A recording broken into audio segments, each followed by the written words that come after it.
शुरू करते हैं आज की वीडियो। आज हम क्या करेंगे आज की वीडियो में कि हमें डिमांड सप्लाई मार्क करना आता है, आप लोगों को भी आता है ना। लेकिन हम ऐसा डिमांड जोन हमें पता चल जाए कि उस पर एक बार बाय कर लो ना, फिर आपका पैसा मल्टीपल टाइम्स बढ़ेगा, मतलब बढ़ता ही रहेगा जब तक वो 10x 20x ना हो जाए। उससे ज़्यादा भी रिटर्न हमें मिल सकता है, ऐसे इन डिमांड जोन में होता है। तो समझते हैं ये डिमांड जोन होते कैसे हैं, इसका एक पॉइंट भी मैं बताऊंगा आप लोगों को। तो शुरू करते हैं आज की वीडियो। तो पहले मैं एक रैंडमली चार्ट ओपन कर लेता हूँ है।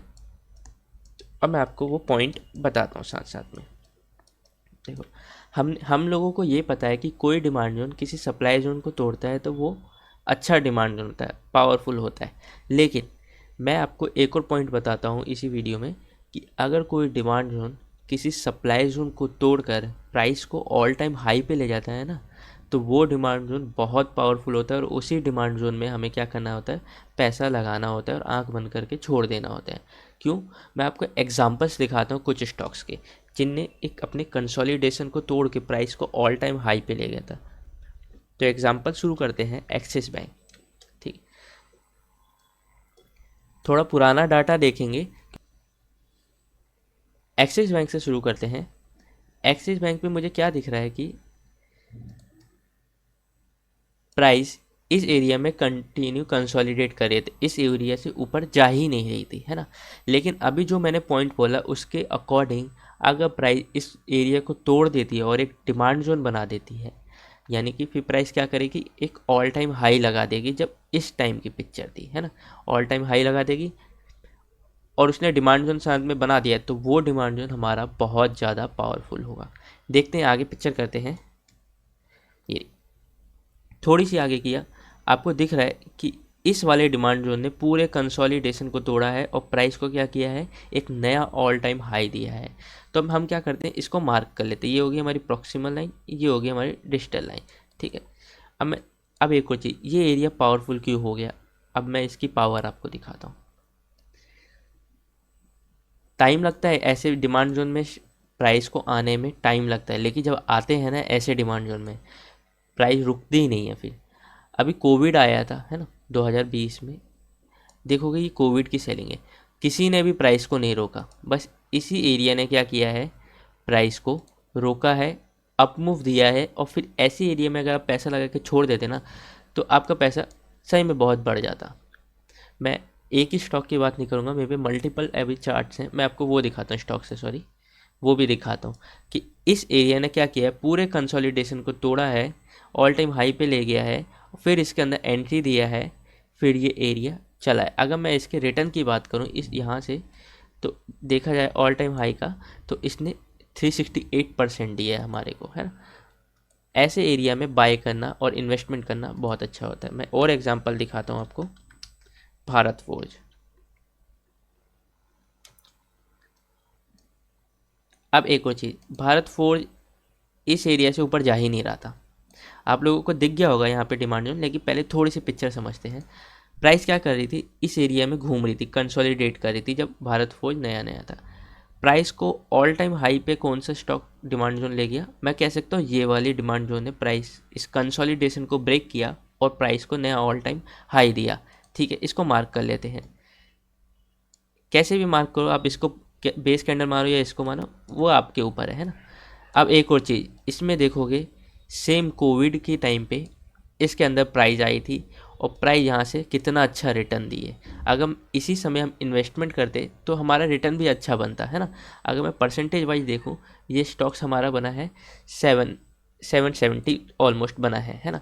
तो 10x या 2x की बात तो 20x की छोड़ो, स्टॉक्स 100x भी यहाँ पे रिटर्न दे रहे हैं, है ना।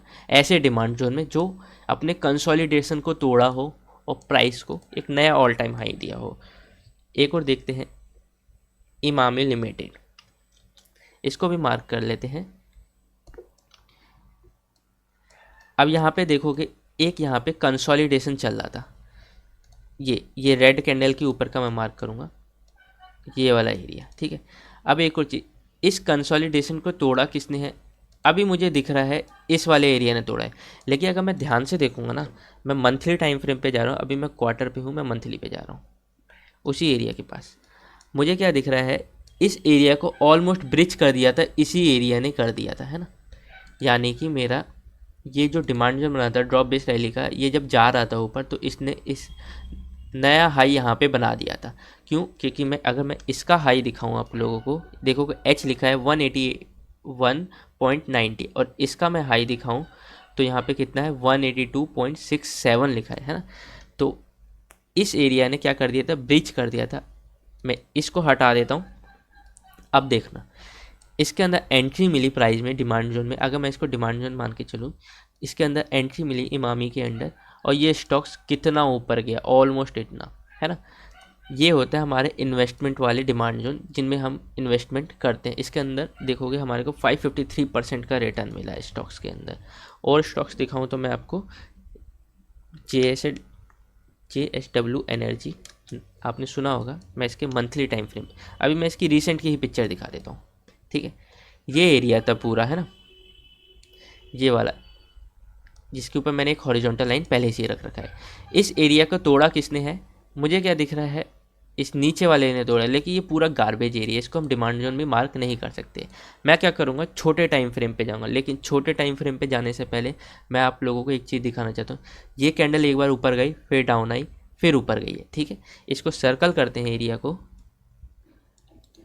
चलते हैं वीकली पे। अब देखोगे मैंने मार्क भी कर रखा है, मैं इसको हटा देता हूँ, मैं अगेन मार्क कर देता हूँ। अब मुझे क्या दिख रहा है, इस पूरे कंसोलिडेशन को तोड़ने के पीछे किस वाले डिमांड जोन का हाथ था, इसका। और ऑल टाइम हाई किसने दिया, इसी वाले डिमांड जोन ने हमारे को दिया। अब एक और चीज़, मैं इस सर्कल को हटाता हूँ, इस डिमांड जोन को मार्क करता हूँ, तो एक और इसमें एंट्री भी मिली है देखोगे।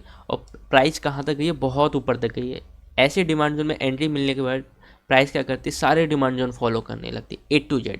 अगर मैं इसके परसेंटेज की बात करूँ तो देखोगे यहाँ पे 131% का हमें रिटर्न मिला है। और लास्ट में आपको स्टॉक दिखाऊं तो लेमन ट्री, आपने नाम सुना होगा, इसकी एक मंथली पिक्चर पे चलते हैं। लेमन ट्री में क्या दिख रहा है मुझे, ये पूरा गार्बेज एरिया दिख रहा है ना। इसके ऊपर क्लोजिंग कौन दिया, ऑल टाइम हाई पे कौन ले गया स्टॉक्स को। तो मुझे क्या दिख रहा है, एक तो ये वाला एरिया दिख रहा है और एक ये वाला दिख रहा है। तो मैं लेकिन ये कह सकता हूँ कि जब प्राइस ऊपर जा रही थी, ये ओपन हुआ, ऊपर गया, फिर नीचे आया है ना। ये तो बात का फिर मेरी पिक्चर हो गई। लेकिन जो बाइंग शुरू हुई थी वो कहाँ से शुरू हुई थी, इस एरिया से शुरू हुई थी। तो मैं क्या करता हूँ, इस एरिया को सर्कल कर लेता हूँ एक बार के लिए और चलते हैं छोटे टाइम फ्रेम पे, वीकली पे, मंथली से। तो मुझे वीक पे क्या दिख रहा है, ये ड्रॉप बेस रैली का है जो कंटिन्यू बाइंग दिया था। फर्स्ट इसने तोड़ा था, वो तो बाद की पिक्चर है जो डाउन आई। तो मैं इस पिक्चर को अगर मार्क करूं, देखोगे इसके अंदर मुझे एंट्री मिली है प्रॉपर, इसके अंदर एंट्री मिली, फिर बस क्या है, स्टॉक्स में बने रहो। 72 पे एंट्री मिली, स्टॉक्स पे बने रहो, स्टॉक चला गया हमारा कितना, 162 चला गया था। अगर मैं रिटर्न की बात करूँ इसके, तो देखोगे इसने ऑलमोस्ट दिया है हमें 131% का रिटर्न दिया है इस स्टॉक्स ने भी। अब कहाँ पे एग्जिट करना है वो आपके ऊपर है, कितना आपको रिटर्न बना है। लेकिन हमें एक चीज़ से पता चल रही है, सारे स्टॉक्स 100% रिटर्न दे रहे हैं, है ना, उससे प्लस ज़्यादा ही रिटर्न दे रहे हैं। तो आप भी ऐसे स्टॉक्स को फाइंड कीजिए। कोई आपको स्टॉक्स पता है तो आप मुझे कमेंट सेक्शन में बताइए, मैं इसके ऊपर एक सेपरेट वीडियो बना दूंगा। कुछ आपको न्यू वीडियो जानना है तो आप मुझे वो बता दीजिए, मैं उसके ऊपर एक सेपरेट वीडियो दूँगा।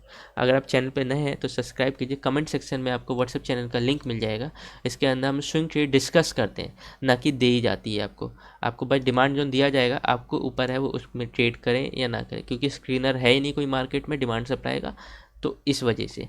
तो अभी के लिए बस इतना ही। वीडियो आपको कैसी लगी मुझे कमेंट सेक्शन में बताना। तो अभी के लिए बस धन्यवाद।